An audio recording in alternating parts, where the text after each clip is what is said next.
Mi nombre es Arturo Morales. Tengo 66 años, y mi hija Alejandra me dijo que podría vivir ahí gratis, en la casa que yo mismo había comprado y pagado durante 30 años, como si me estuviera haciendo un favor, como si fuera una caridad que me permitiera habitar en mi propia propiedad.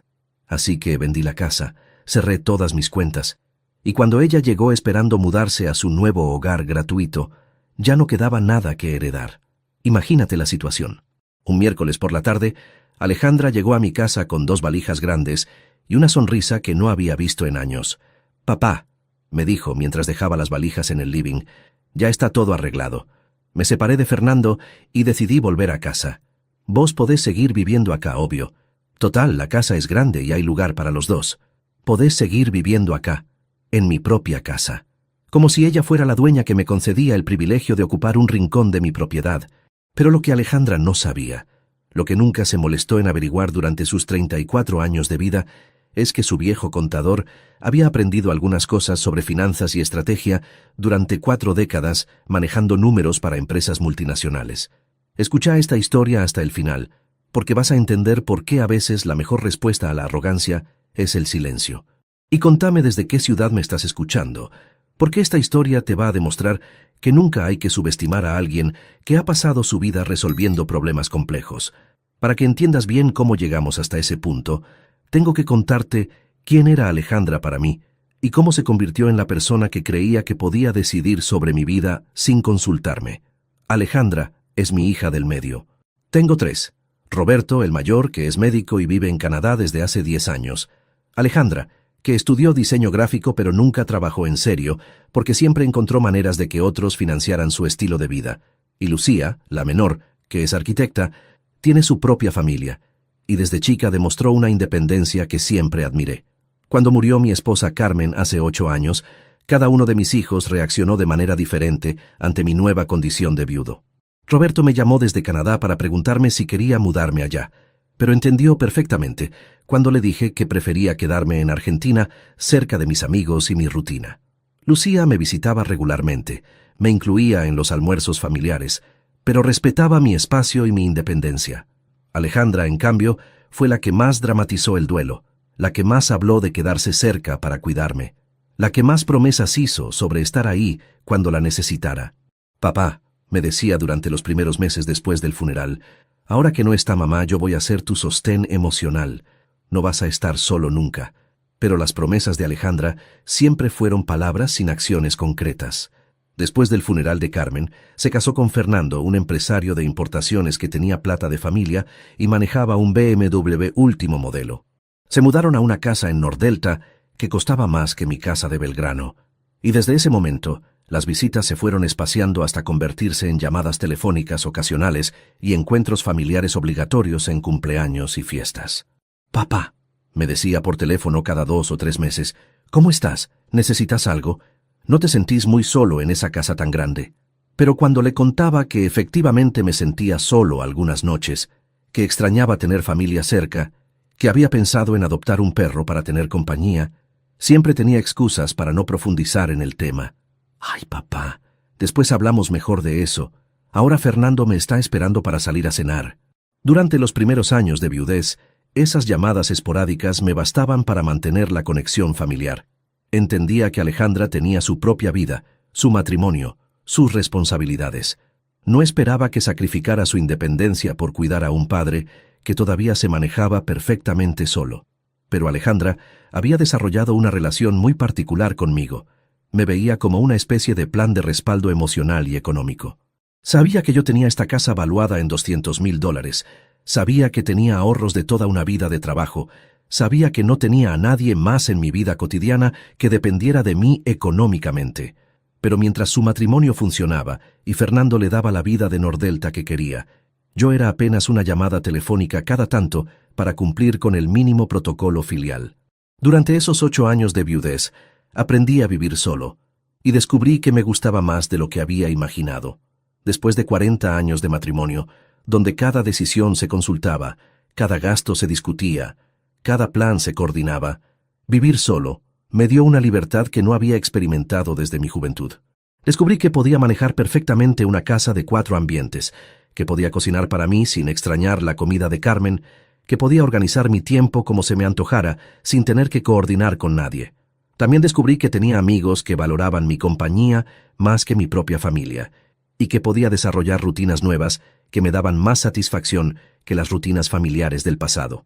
Me uní a un club de jubilados donde jugábamos al truco los martes y jueves por la tarde. Los viernes participaba de un grupo de lectura, donde discutíamos novelas argentinas contemporáneas. Los sábados por la mañana hacía caminatas grupales por los bosques de Palermo. Los domingos visitaba museos o iba al cine con un grupo de turismo cultural para adultos mayores. Por primera vez en décadas, mi agenda social no dependía de compromisos familiares o laborales. Era mía, y solo mía, organizada según mis intereses genuinos, no según obligaciones heredadas del pasado. «Papá, te veo muy bien», me decía Alejandra cuando venía de visita cada 4 o 5 meses, siempre acompañada de Fernando, que se quedaba callado mirando su celular mientras nosotros conversábamos. «Se nota que estás haciendo vida social. Mamá estaría contenta de verte tan activo». Pero lo decía con un tono que sugería sorpresa, como si fuera raro que un viudo de 58 años pudiera ser independiente y feliz, como si la viudez fuera sinónimo automático de decadencia y dependencia. Hace 2 años, empecé a notar que algo había cambiado drásticamente en el matrimonio de Alejandra. Las llamadas telefónicas se volvieron más frecuentes, pero también más tensas. Ya no me contaba anécdotas sobre su vida social en Nordelta o sobre los viajes que hacían con Fernando. Ahora las conversaciones giraban alrededor de problemas. «Papá, Fernando está con mucho estrés en el trabajo», me contaba durante una de esas llamadas. «La empresa está pasando por un momento complicado». «¿Qué tipo de complicaciones?» «Problemas con los proveedores asiáticos, demoras en las importaciones, clientes que no pagan». Un mes después: «Papá, creo que Fernando tiene problemas con la bebida. Llega a casa muy tarde y siempre con olor a alcohol». «¿Hablaste con él sobre eso?» «Lo intenté, pero se pone agresivo cuando le menciono el tema». 2 meses después: «Papá, Fernando y yo estamos teniendo muchas discusiones. Por plata, por horarios, por todo. ¿Están considerando terapia de pareja?» Fernando dice que los psicólogos son un invento para sacarle plata a la gente con problemas. Durante los primeros meses de esas llamadas, yo la escuchaba con la paciencia que se le tiene a los hijos cuando cuentan sus problemas matrimoniales. Hacía las preguntas apropiadas, ofrecía el apoyo emocional que podía dar a través del teléfono, pero no me ofrecía dar consejos no solicitados ni a involucrarme directamente en sus conflictos de pareja. Había aprendido durante mis propios 40 años de matrimonio que los problemas de pareja se resuelven entre la pareja y que la intervención de terceros, aunque sean familiares bien intencionados, generalmente empeora las cosas en lugar de mejorarlas. Pero también había empezado a notar que Alejandra no me llamaba buscando consejos o apoyo emocional. Me llamaba para desahogarse, para tener alguien que la escuchara quejarse, para validar sus sentimientos de frustración. No me llamaba cuando las cosas iban bien, solo me llamaba cuando necesitaba procesar emociones negativas. Hace 1 año, las llamadas de Alejandra empezaron a incluir comentarios sobre mi casa que me llamaron la atención por lo específicos que eran. «Papá, esta casa está muy linda. La mantuviste muy bien después de la muerte de mamá». «Gracias, Alejandra. Trato de conservarla como a Carmen le gustaba. Debe valer una fortuna ahora con el boom inmobiliario que hay en Belgrano». «Supongo que sí. No he prestado mucha atención a los precios del mercado». «¿Nunca pensaste en venderla?» «¿Para qué?» «No sé. Para mudarte a algo más práctico». «¿Más práctico que una casa de 4 ambientes con patio y parrilla?»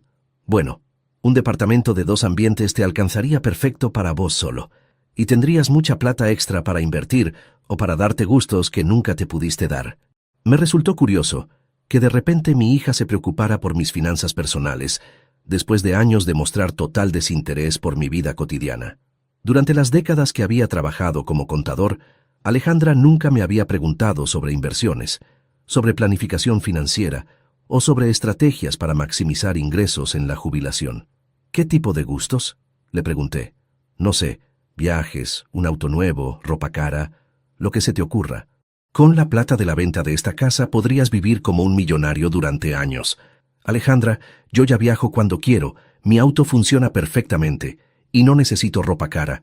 ¿Por qué pensás que necesito más plata?» «No es que necesites más plata, papá. Es que podrías tener una vida más cómoda». Durante esos meses, Alejandra empezó a venir más seguido a casa, pero sus visitas habían cambiado de naturaleza. Antes venía de casualidad, cuando estaba en el barrio o cuando se acordaba de que hacía tiempo que no me veía. Ahora venía con propósitos específicos, siempre acompañada de alguna observación sobre mi estilo de vida o sobre las características de la casa. «Papá, ¿te acordás cuando yo tenía mi cuarto acá arriba?», me preguntó durante una de esas visitas mientras recorría el primer piso con una mirada evaluativa.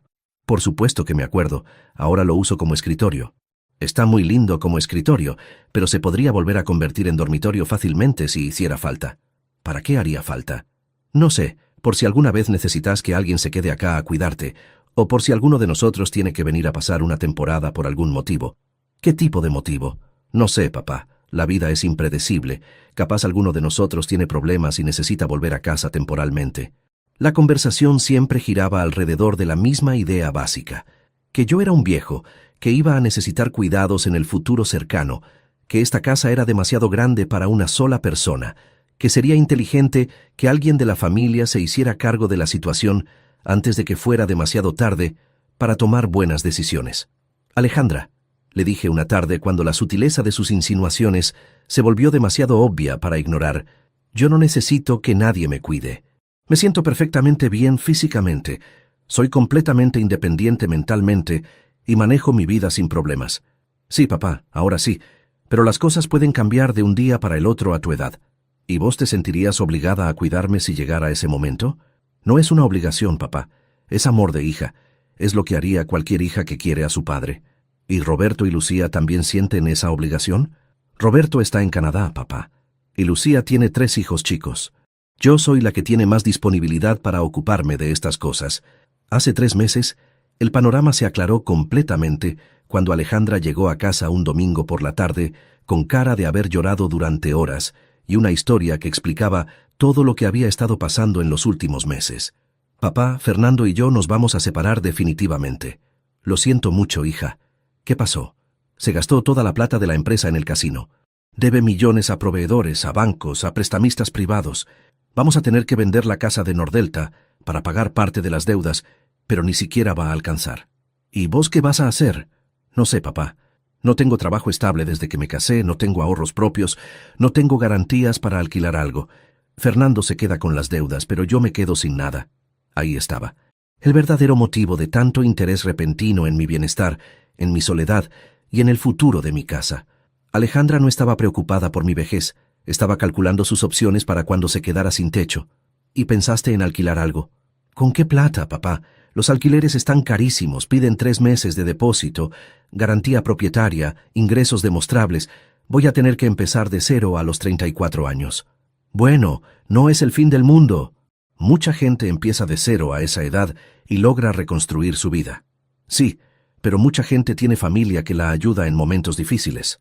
El comentario sonó exactamente como lo que era, una presión sutil pero directa para que yo me ofreciera a ayudarla de la manera específica que ella tenía en mente, pero decidí no morder el anzuelo inmediatamente y esperar a ver hasta dónde estaba dispuesta a llegar con sus insinuaciones. Pero las promesas de Alejandra siempre fueron palabras sin acciones. Después del funeral de Carmen, se casó con Fernando, un empresario de importaciones que tenía plata de familia, y se mudó a una casa en Nordelta. Desde ese momento, las visitas se fueron espaciando hasta convertirse en llamadas telefónicas ocasionales y encuentros familiares obligatorios en cumpleaños y fiestas. «Papá», me decía por teléfono cada 2 o 3 meses, «¿cómo estás? ¿Necesitas algo?». Pero cuando le contaba que me sentía solo en esta casa grande, que extrañaba tener familia cerca, que había pensado en mudarme a algo más chico, siempre tenía excusas para no profundizar en el tema. «Ay, papá, después hablamos mejor. Ahora tengo 1000 cosas que hacer». Alejandra había desarrollado una relación muy particular conmigo. Me veía como una especie de plan de respaldo. Sabía que yo tenía esta casa, sabía que tenía ahorros, sabía que no tenía a nadie más en mi vida cotidiana. Pero mientras su matrimonio funcionaba y Fernando le daba la vida que quería, yo era apenas una llamada telefónica cada tanto para cumplir con el mínimo protocolo filial. Durante esos 8 años de viudez, aprendí a vivir solo y me gustó. Descubrí que podía manejar perfectamente una casa, que podía cocinar para mí, que podía organizar mi tiempo como se me antojara. También descubrí que tenía amigos que valoraban mi compañía más que mi propia hija. Me uní a un club de jubilados donde jugábamos al truco los martes y jueves. Empecé a viajar con un grupo de turismo para adultos mayores. Hice cursos de computación, de fotografía, de cocina italiana. Por primera vez en décadas, mi vida era mía y solo mía. «Papá, te veo muy bien», me decía Alejandra cuando venía de visita cada 4 o 5 meses. «Se nota que estás haciendo vida social». Pero lo decía con un tono que sugería sorpresa, como si fuera raro que un viejo pudiera ser independiente y feliz. Hace un año empecé a notar que algo había cambiado en el matrimonio de Alejandra. Las llamadas se volvieron más frecuentes, pero también más tensas. «Papá, Fernando está con mucho estrés en el trabajo», me contaba. «La empresa no está yendo bien». Después, «Papá, creo que Fernando tiene problemas con la bebida». Finalmente, «Papá, Fernando y yo estamos teniendo muchas discusiones». Yo la escuchaba con la paciencia que se le tiene a los hijos cuando cuentan sus problemas, pero no me ofrecía a dar consejos no solicitados ni a involucrarme en sus conflictos matrimoniales. Había aprendido que Alejandra solo me llamaba cuando necesitaba desahogarse, no cuando necesitaba soluciones reales. Hace 6 meses, Alejandra empezó a hacer comentarios sobre mi casa que me llamaron la atención. «Papá, esta casa está muy linda. La mantuviste muy bien». «Gracias, Alejandra. Debe valer una fortuna ahora con el boom inmobiliario». «Supongo que sí. ¿Nunca pensaste en venderla?» «¿Para qué?» «No sé, para mudarte a algo más práctico. Un departamento de 2 ambientes te alcanzaría perfecto». «Alejandra, yo estoy cómodo acá. Esta casa tiene historia, tiene recuerdos». «Sí, papá, pero también tiene gastos, impuestos, mantenimiento, servicios. Plata que podrías estar invirtiendo en otra cosa». Me resultó curioso que de repente mi hija se preocupara por mis finanzas después de años de mostrar total desinterés por mi vida cotidiana. ¿Qué tipo de otra cosa? No sé, un plazo fijo, bonos, algo que te dé renta sin complicaciones. Durante esos meses, Alejandra empezó a venir más seguido a casa. Siempre con alguna excusa, que quería pasar más tiempo conmigo, que extrañaba la casa de su infancia, que necesitaba alejarse un poco del ambiente tenso de su matrimonio. Pero yo notaba que recorría la casa con una mirada diferente, como si estuviera evaluando espacios, como si estuviera midiendo posibilidades. «Papá, ¿te acordás cuando yo tenía mi cuarto acá arriba?» «Por supuesto que me acuerdo. Está muy lindo ahora que lo convertiste en escritorio. Pero se podría volver a convertir en dormitorio si hiciera falta». «¿Para qué haría falta?» «No sé, por si alguna vez necesitas que alguien se quede acá a cuidarte». La conversación siempre giraba alrededor de la misma idea, que yo era un viejo que iba a necesitar cuidados, que esta casa era demasiado grande para mí solo, que sería inteligente que alguien de la familia se hiciera cargo de la situación antes de que fuera demasiado tarde. «Alejandra», le dije una tarde, «yo no necesito que nadie me cuide. Me siento perfectamente bien y soy completamente independiente». «Sí, papá, ahora sí, pero las cosas pueden cambiar de un día para el otro». «¿Y vos te sentirías obligada a cuidarme si llegara ese momento?» «No es una obligación, papá. Es amor de hija». Hace 3 meses, el panorama se aclaró completamente. Alejandra llegó a casa un domingo por la tarde, con cara de haber llorado, y una historia que explicaba todo lo que había estado pasando en los últimos meses. «Papá, Fernando y yo nos vamos a separar definitivamente». «Lo siento mucho, hija». «¿Qué pasó?» «Se gastó toda la plata de la empresa en el casino. Debemos millones. Vamos a tener que vender la casa de Nordelta para pagar deudas». «¿Y vos qué vas a hacer?» «No sé, papá. No tengo trabajo estable, no tengo ahorros, no tengo a dónde ir». Ahí estaba, el verdadero motivo de tanto interés repentino en mi bienestar y en el futuro de mi casa. Alejandra no estaba preocupada por mi soledad, estaba calculando sus opciones para cuando se quedara sin techo. «¿Y pensaste en alquilar algo?» «¿Con qué plata, papá? Voy a tener que empezar de cero a los 34 años». «Bueno, no es el fin del mundo. Mucha gente empieza de cero a esa edad». «Sí, pero mucha gente tiene familia que la ayuda en momentos difíciles». El comentario sonó como lo que era, una presión sutil para que yo me ofreciera a ayudarla, pero decidí no morder el anzuelo y esperar a ver hasta dónde estaba dispuesta a llegar con sus insinuaciones. «Alejandra, ¿qué tipo de ayuda esperas de mí?» «No sé, papá. Supongo que lo que haría cualquier padre en esta situación». «¿Qué haría cualquier padre?» «Bueno, dejar que su hija vuelva a casa hasta que pueda reorganizar su vida». «¿Volver a casa? ¿Te referís a mudarte acá?» «Sí, papá. Temporalmente. Hasta que consiga trabajo y pueda independizarme otra vez». «¿Y cuánto tiempo sería temporalmente?» «No sé, 1 año, 2 años, lo que haga falta. La propuesta era clara. Alejandra quería mudarse a mi casa por tiempo indefinido mientras reorganizaba su vida después del fracaso matrimonial. Pero había algo en su manera de plantearlo que me molestó profundamente. Hablaba como si fuera mi obligación darle refugio, como si yo no tuviera derecho a negarme, como si mi casa fuera una especie de seguro familiar al que ella podía recurrir cuando las cosas se complicaran. Alejandra, esta es una decisión muy importante. Necesito tiempo para pensarla. ¿Tiempo para pensar qué, papá? Soy tu hija. Precisamente porque sos mi hija, necesito pensar bien cuál es la mejor manera de ayudarte sin que ninguno de los dos termine lastimado. La respuesta no le gustó nada. Papá, no entiendo por qué tenés que pensarlo tanto. Es simple. Yo necesito un lugar donde vivir. Vos tenés una casa grande con lugar de sobra. ¿Cuál es el problema? El problema es que vos tenés 34 años, yo tengo 66, y ambos estamos acostumbrados a vivir de manera independiente. Convivir no es tan simple como vos lo planteás. Pero papá, no te voy a molestar. Cada uno haría su vida. Durante esa conversación, Alejandra usó varias veces la frase que se me quedó grabada. Total, vos podés seguir viviendo acá normal. Yo me ocuparía de mi espacio y vos del tuyo. Como si mi propia casa fuera un departamento compartido, donde ella era la inquilina principal que me permitía quedarme en una habitación. La semana siguiente, Alejandra volvió con una estrategia diferente. Ya no hablaba de ayuda temporal, hablaba de beneficios mutuos. Papá, estuve pensando y creo que sería bueno para los dos que yo me mude acá. ¿Bueno para los dos? Sí, para vos porque tendrías compañía, y para mí porque tendría tiempo de reorganizar mi vida sin la presión de pagar alquiler. ¿Y qué pasa con los gastos de la casa? Bueno, yo podría ayudar con algo cuando empiece a trabajar. ¿Con algo? Con lo que pueda, papá. Sabes que mi situación económica es complicada. Básicamente, Alejandra quería mudarse a mi casa sin pagar nada, sin comprometerse a plazos, y presentándolo como si me estuviera haciendo un favor al darme compañía. Era un plan perfecto para ella. Casa gratis, gastos pagos, tiempo ilimitado para reorganizar su vida. Alejandra, ¿y si después de un tiempo querés traer novio? ¿Y si querés hacer fiestas? ¿Y si decidís que te gusta vivir acá y no querés irte más? Papá, ¿por qué pensás siempre en lo peor? Porque he vivido lo suficiente como para saber que las cosas rara vez salen como uno las planea. Durante las siguientes semanas, Alejandra intensificó su campaña. Empezó a venir a casa todos los días con alguna excusa, siempre haciendo comentarios sobre lo sola que se me veía, lo grande que era la casa para una sola persona, lo bien que me haría tener compañía femenina para las tareas domésticas. Papá, yo podría ayudarte con la cocina. Se nota que comes mal cuando estás solo.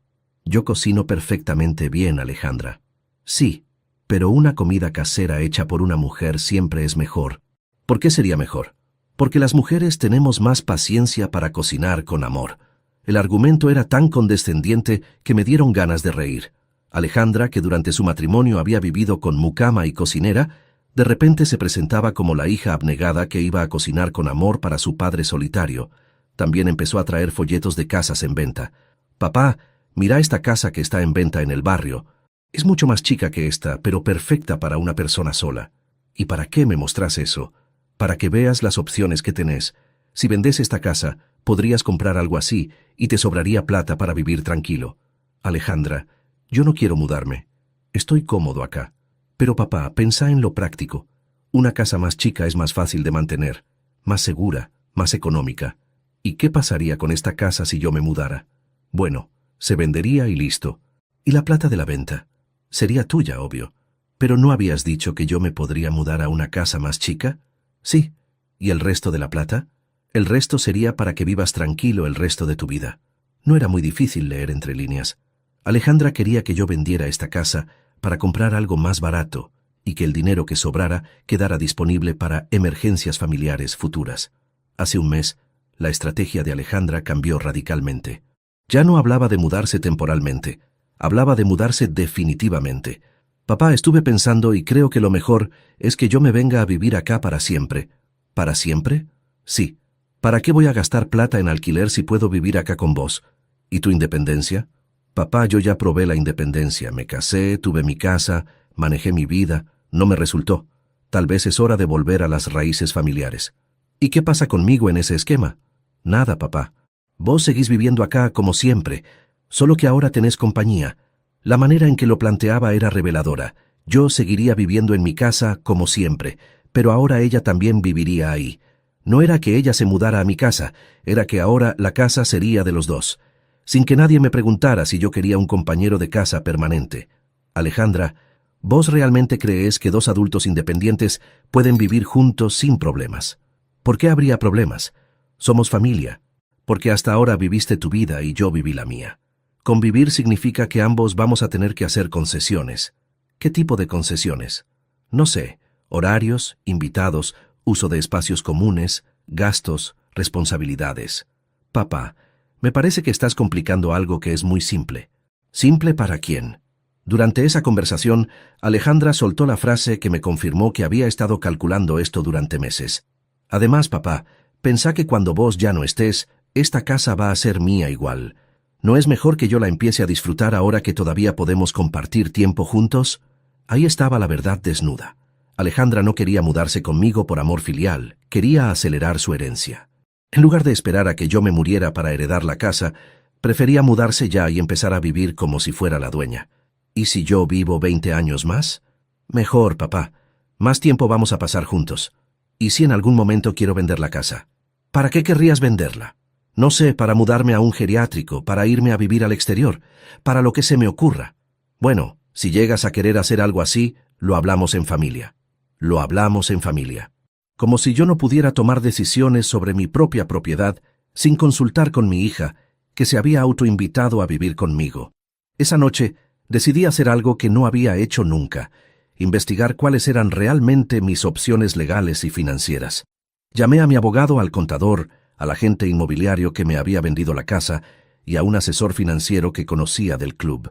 «Doctor Romero», le dije a mi abogado, «¿qué pasa si mi hija se muda a mi casa y después no se quiere ir? Legalmente, usted puede echarla cuando quiera. Es su propiedad. ¿Y si ella argumenta que tiene derecho a vivir ahí?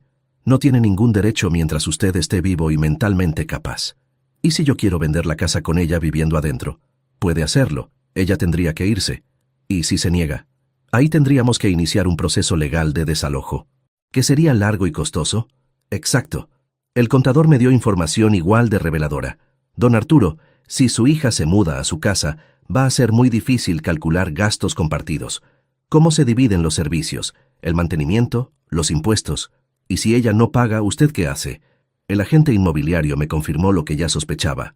Don Arturo, esta casa vale aproximadamente $200,000. Si usted la vende, puede comprar un departamento excelente por $100,000 y le quedan $100,000 para invertir. ¿Y qué rentabilidad me darían esos $100,000? En dólares, entre 4 y 5% anual. Son entre $4,000 y $5,000 por año de renta. El asesor financiero me explicó algo que nunca había considerado. Don Arturo, mantener esa casa le cuesta aproximadamente $1,000 por mes entre impuestos, servicios, mantenimiento y seguro. Son $12,000 por año. Si vende y se muda a un departamento, esos gastos se reducen a la mitad. Durante esa semana de consultas, me di cuenta de que había estado pensando en mi situación de manera demasiado emocional. La casa tenía valor sentimental, pero también tenía un costo económico que podía evitar. Y sobre todo, me di cuenta de que no tenía ninguna obligación de convertirme en el plan de respaldo de Alejandra. Hace 3 semanas, Alejandra llegó a casa con una noticia que presentó como definitiva. «Papá, ya está todo decidido. Fernando me confirmó que tenemos que entregar la casa de Nordelta el mes que viene, así que me voy a mudar acá». ¿Cuándo decidimos eso? «Papá, hemos estado hablando de esto durante meses. Vos mismo dijiste que lo ibas a pensar». Dije que lo iba a pensar, no que había decidido. Bueno, pero ¿qué más hay que pensar? Yo necesito un lugar donde vivir, vos tenés lugar disponible. Alejandra, ¿en algún momento te preguntaste si yo quiero tener una compañera de casa? ¿Compañera de casa? Soy tu hija. Sos mi hija, pero también sos una adulta que quiere mudarse a mi espacio personal sin que yo haya expresado que eso me parezca una buena idea. Papá, no entiendo tu actitud. Cualquier padre estaría feliz de ayudar a su hija en un momento difícil. Yo estoy dispuesto a ayudarte, pero no necesariamente de la manera que vos querés. ¿De qué otra manera? Prestándote plata para un alquiler, ayudándote a conseguir trabajo, dándote apoyo emocional, pero no convertir mi casa en tu refugio permanente. Alejandra se ofendió. ¿Refugio? ¿Así ves mi situación? Veo tu situación como la de una adulta que tomó decisiones que no le resultaron y ahora quiere que su familia se haga cargo de las consecuencias. Papá, ¿dónde está el amor de padre en todo esto? El amor de padre no significa que tengas derecho automático a decidir sobre mi vida. Esa conversación terminó mal. Alejandra se fue diciendo que no me reconocía, que nunca había visto tan egoísta, que Carmen se habría avergonzado de mi actitud. El típico chantaje emocional que usan las personas cuando no consiguen lo que quieren por las buenas. Durante los siguientes días, Alejandra implementó una campaña de presión familiar. Llamó a Roberto en Canadá para contarle que yo me negaba a ayudarla. Llamó a Lucía para decirle que me había vuelto insensible. Hasta llamó a algunos de mis hermanos para explicarles que yo estaba siendo cruel con mi propia hija. Roberto me llamó desde Canadá. Papá, ¿qué está pasando con Alejandra? Que se separó del marido y quiere mudarse a mi casa indefinidamente. ¿Y cuál es el problema? Que yo no quiero tener una compañera de casa a los 66 años. Pero papá, es tu hija. Es mi hija, pero también es una adulta que puede resolver sus problemas sin ocupar mi casa. Lucía fue más directa. Papá, Alejandra me contó todo. Me parece que está siendo un poco duro. ¿Duro? Sí, ella realmente necesita ayuda. Y la única ayuda posible es que se mude a mi casa. Bueno, no, pero es la más práctica. ¿Práctica para quién?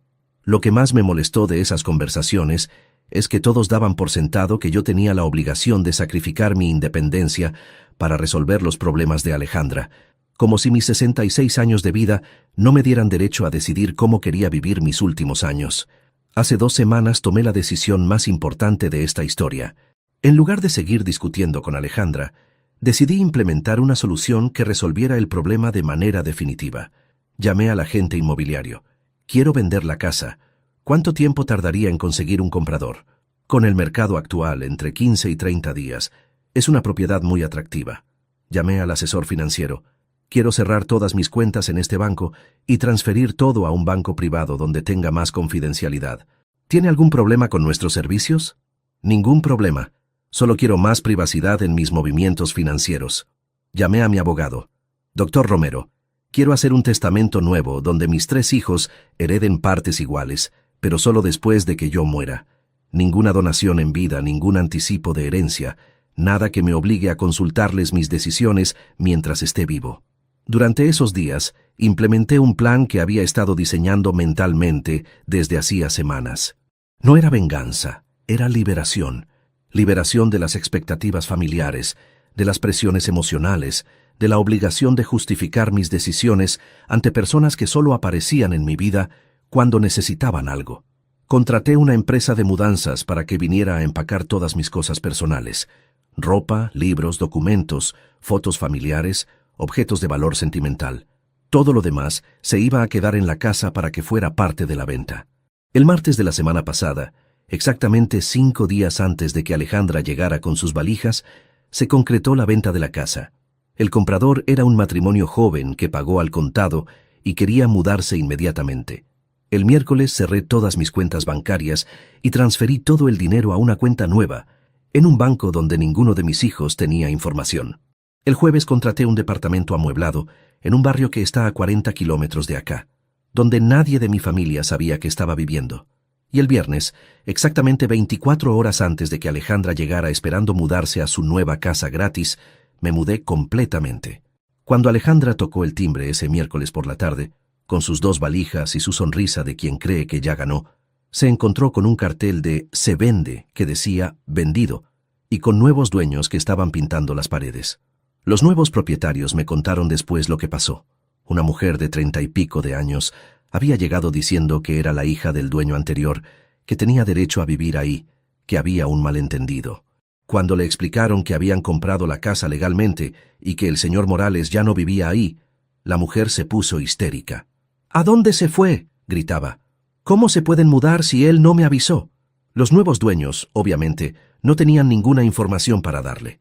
Yo me había asegurado de que la venta se hiciera de manera completamente privada. Esa misma tarde, Alejandra empezó a llamarme por teléfono, pero yo había cambiado el número.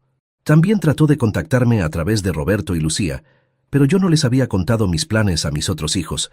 No era que desconfiara de ellos, sino que no quería involucrarlos en un conflicto que era solo entre Alejandra y yo.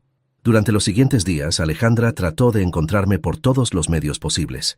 Fue al club de jubilados donde yo jugaba al truco, pero ahí les dije que no dieran información sobre mi nuevo domicilio. Fue al banco donde tenía mis cuentas, pero obviamente no podían darle ninguna información. Hasta contrató a un investigador privado para que me buscara. Pero yo había sido muy cuidadoso. El departamento que alquilé está a nombre de una sociedad que armé con mi abogado. Las cuentas bancarias están en una entidad donde nadie de mi familia tenía referencias, y mi nuevo teléfono está registrado bajo un nombre comercial. Después de 2 semanas de búsqueda infructuosa, Alejandra finalmente me encontró a través de una casualidad. Me vio en un supermercado a 20 kilómetros de mi nueva casa. Había ido ahí precisamente para evitar encontrarme con conocidos, pero el destino quiso que ese día ella estuviera visitando a una amiga en la zona. «Papá», me gritó cuando me vio en el pasillo de lácteos. «Te estuve buscando como loca durante 2 semanas. Hola, Alejandra». «Hola, Alejandra. ¿Eso es todo lo que tenés para decirme después de desaparecer sin avisar?» «No desaparecí, me mudé». «¿Te mudaste? ¿A dónde?» «A un lugar donde puedo vivir tranquilo». «¿Y la casa?» «La vendí». «¿La vendiste? ¿Sin consultarnos?» ¿Por qué tendría que consultar la venta de mi propia casa? La cara de Alejandra en ese momento fue un espectáculo que valía la pena ver. Era una mezcla de shock, bronca, decepción y sobre todo la realización de que había perdido completamente el control de la situación. «Papá, ¿vos te das cuenta de lo que hiciste?» «Me doy cuenta perfectamente. Resolví mi vida de la manera que me pareció mejor. Pero ¿y yo? ¿Dónde se supone que voy a vivir ahora?» «En el lugar que vos elijas, como cualquier adulto independiente. Pero vos me habías dicho que podía vivir ahí». «Yo nunca te dije eso. Vos me dijiste que ibas a vivir ahí, que yo podía seguir viviendo en mi propia casa. Hay una diferencia muy grande. Pero ¿cómo pudiste vender la casa sin avisarme?» «Porque era mi casa, Alejandra. No era nuestra casa. No era la casa familiar. Era mi propiedad personal que yo podía vender cuando se me ocurriera. Pero yo ya había hecho planes. Hiciste planes sobre mi vida sin consultarme. Yo también hice planes sobre mi vida, pero los consulté conmigo mismo». Alejandra se puso a llorar ahí mismo en el supermercado. «Papá, no tengo dónde vivir. No tengo trabajo, no tengo ahorros, no tengo nada. Entonces es hora de que empieces a construir tu vida desde cero, como hacen millones de personas todos los días. ¿Pero vos no me vas a ayudar?» «Te voy a ayudar de la manera que yo considere apropiada, no de la manera que vos consideres conveniente». «¿Qué significa eso?» «Significa que si querés alquilar algo, te puedo prestar plata para el depósito. Si necesitas tiempo para conseguir trabajo, te puedo dar dinero para mantenerte unos meses, pero no voy a sacrificar mi independencia para resolver tus problemas». ¿Y dónde está la solidaridad familiar? La solidaridad familiar no significa que los padres tengan que convertirse en el plan de respaldo permanente de los hijos adultos. Esa conversación en el supermercado duró casi 1 hora. Alejandra lloró, gritó, me recriminó, trató de hacerme sentir culpable, usó todos los argumentos emocionales que se le ocurrieron, pero yo me mantuve firme en mi posición. «Papá, la gente va a decir que abandonaste a tu hija. La gente puede decir lo que quiera. Yo no vivo para complacer a extraños. ¿Y tus otros hijos? Roberto y Lucía, ¿qué van a pensar?» «Van a pensar lo que tengan ganas de pensar. Son adultos con capacidad de juicio propio. Pero vos te das cuenta de que me estás dejando en la calle. Te estoy dejando donde te dejaste vos misma cuando tomaste las decisiones que te trajeron hasta acá. Yo no elegí que Fernando fuera un ludópata. No, pero elegiste casarte con él, elegiste depender económicamente de él, elegiste no tener un plan de respaldo propio». Al final de esa conversación, Alejandra me preguntó algo que me confirmó que no había entendido nada. «¿Y cuándo puedo ir a visitarte a tu nueva casa?» «No podés». «¿Cómo que no puedo?» «Porque decidí que no quiero que sepas dónde vivo». «¿Estás loco? Soy tu hija. Sos mi hija, pero también sos una persona que demostró que cree tener derechos sobre mi vida que yo no le otorgué. ¿Entonces no me vas a ver nunca más? Te voy a ver cuando y donde yo decida verte. En lugares públicos, en encuentros familiares organizados, cuando se me ocurra llamarte, pero no en mi casa». Esa fue la última conversación personal que tuve con Alejandra. Durante las siguientes semanas trató de contactarme a través de Roberto y Lucía, pero yo les expliqué mi posición a mis otros hijos y ellos entendieron que tenía derecho a manejar mi vida como quisiera. Roberto me llamó desde Canadá. «Papá, Alejandra me contó lo que pasó. Quiero que sepas que yo entiendo tu decisión». «¿En serio?» «Sí. Alejandra siempre fue la más dependiente de los tres. Era cuestión de tiempo que tratara de volver a casa cuando las cosas se complicaran. Lucía fue más directa. Papá, Alejandra está furiosa, pero creo que hiciste bien. Ella necesitaba un límite. ¿No te parece que fui muy duro? Me parece que fuiste claro. A veces ser duro es la única manera de ser claro. Durante los últimos 2 meses, he vivido en mi departamento nuevo con una tranquilidad que no había sentido en años. Es un lugar chico pero cómodo, en un barrio tranquilo, con vecinos de mi edad que respetan la privacidad de cada uno. Me uní a un nuevo club social. Empecé clases de tango, retomé los viajes con grupos de turismo. Por primera vez en décadas, mi tiempo es completamente mío, y nadie puede decidir sobre él excepto yo. Hace un mes, Alejandra finalmente consiguió trabajo como vendedora en una boutique del centro. También alquiló un monoambiente en San Telmo con la plata que le presté para el depósito y los primeros 3 meses. Según me contó Lucía, está trabajando de mañana y estudiando de noche para terminar una carrera en marketing digital. ¿Ves cómo podía resolver sus problemas sola?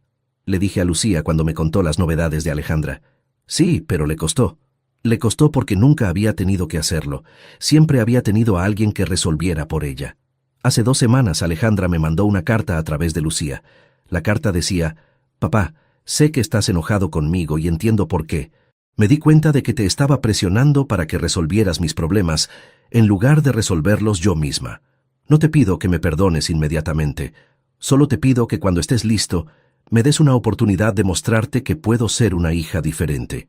Leí la carta varias veces. Era la primera vez en meses que Alejandra reconocía que había estado presionándome en lugar de pedirme ayuda. Era la primera vez que admitía que había expectativas incorrectas sobre mi obligación de resolver sus problemas. Pero también era una carta que llegaba después de que ella ya había resuelto sus problemas básicos. Era fácil reconocer errores cuando ya no los necesitaba repetir. El domingo pasado decidí llamar a Alejandra por primera vez en 2 meses. «Hola, Alejandra». «Papá, no puedo creer que me estés llamando. Quería saber cómo estás». «Estoy bien, papá. Trabajando mucho, pero bien». «¿Te gusta el trabajo?» «Sí, me gusta. Y me gusta vivir sola otra vez. Me había olvidado de lo que era tener mi propio espacio». «¿No extrañas tener una casa grande?» «Extraño algunas comodidades, pero no extraño depender de otras personas para tener techo». La conversación duró media hora. Alejandra me contó sobre su trabajo, sus estudios, sus planes de conseguir algo mejor el año que viene. No me pidió nada, no se quejó de nada, no insinuó que necesitara ayuda. «Papá», me dijo antes de cortar, «¿algún día me vas a dejar visitarte?» «Algún día, Alejandra, cuando esté seguro de que entendiste que mi casa es mi espacio privado, no el plan de respaldo familiar». «Lo entendí, papá. Me costó, pero lo entendí. Me alegro. ¿Y podemos almorzar juntos algún día?» «Sí, podemos almorzar juntos, en un restaurante». Ayer recibí una llamada del agente inmobiliario que manejó la venta de mi casa. «Don Arturo, ¿cómo está? Lo llamo porque tengo una consulta curiosa». «¿Qué consulta?» «Una mujer que dice ser su hija quiere saber si usted dejó alguna dirección de contacto cuando vendió la casa». «¿Y qué le dijeron?» «Que no podemos dar información personal de nuestros clientes, pero me pidió que le transmita que ella consiguió trabajo estable y que quiere invitarlo a cenar para agradecerle la ayuda que le dio». La invitación me sorprendió. No por el gesto, sino por la manera de transmitirla. Alejandra había entendido que no podía simplemente aparecer en mi vida cuando se le ocurriera. Había entendido que necesitaba pedir permiso, que necesitaba respetar mis límites. Esta mañana la llamé. «Alejandra, me contaron que querés invitarme a cenar». «Sí, papá. Quería agradecerte por haberme prestado la plata para el departamento. Y quería contarte que me dieron un ascenso en el trabajo». «¿Un ascenso?» «Sí, ahora soy supervisora de ventas. Gano el doble de lo que ganaba cuando empecé». «Me alegro mucho». «Papá, ¿aceptás la invitación a cenar?» «Acepto, pero en un restaurante». «Por supuesto, papá. Yo elijo el lugar y yo pago. Mañana voy a cenar con Alejandra por primera vez en 3 meses. No sé cómo va a ser la conversación. No sé si realmente cambió o si solo aprendió a comportarse de manera diferente, porque no le queda otra opción. Pero sí sé una cosa. Ya no vivo con la presión de tener que resolver los problemas de mi hija adulta. Ya no tengo que justificar mis decisiones ante alguien que confundía amor filial con derecho a disponer de mi vida. Y, sobre todo, sé que tomé la decisión correcta cuando vendí la casa y cerré mis cuentas. No fue venganza, fue liberación. Liberación de expectativas que nunca debieron existir. De presiones que nunca debí aceptar. de obligaciones que nunca fueron realmente obligaciones. Y vos que me escuchaste hasta acá, vos que me acompañaste en esta historia de límites e independencia, quiero que sepas algo importante. No importa la edad que tengas, nunca es demasiado tarde para decidir cómo querés vivir tu vida. A los 66 años, yo decidí que prefería vivir solo y tranquilo antes que acompañado y presionado. Decidí que mi casa era mi espacio privado, no el refugio familiar para hijos adultos con problemas. Decidí que mi dinero era para mi tranquilidad, no para resolver crisis ajenas, y esas decisiones no me convirtieron en un mal padre, me convirtieron en una persona que conoce sus límites y los hace respetar. Si alguna vez alguien de tu familia confunde amor con obligación, si alguien cree que tiene derecho a decidir sobre tu vida porque son familia, si alguien presenta sus problemas como si fueran tu responsabilidad automática, acordate de esta historia. El amor familiar no significa sacrificar tu independencia por la comodidad de otros. La solidaridad no significa convertirte en el plan de respaldo permanente de personas que no planificaron su vida adecuadamente. Alejandra aprendió a resolver sus problemas sola, porque no le quedó otra opción. Y esa fue la mejor lección que le pude dar, aunque al principio ninguno de los dos entendimos que era una lección. Contame si alguna vez alguien de tu familia confundió tu amor con la obligación de resolver sus problemas, y decime desde qué ciudad me estás escuchando, porque al final, lo único que realmente importa es saber que tenés derecho a vivir tu vida según tus propias decisiones, y que cuando alguien asume que puede disponer de tu vida sin consultarte, está perdiendo el derecho a ser consultado sobre las decisiones que vos tomás. Mañana voy a cenar con mi hija, pero voy como un padre que eligió poner límites, no como un padre que se resignó a no tenerlos, y esa diferencia se va a notar en cada palabra que intercambiemos, porque cuando aprendes a valorar tu independencia, también aprendes a valorar las relaciones que la respetan, y cuando aprendes a no tolerar las que no la respetan, descubrís que la soledad elegida siempre es mejor que la compañía impuesta.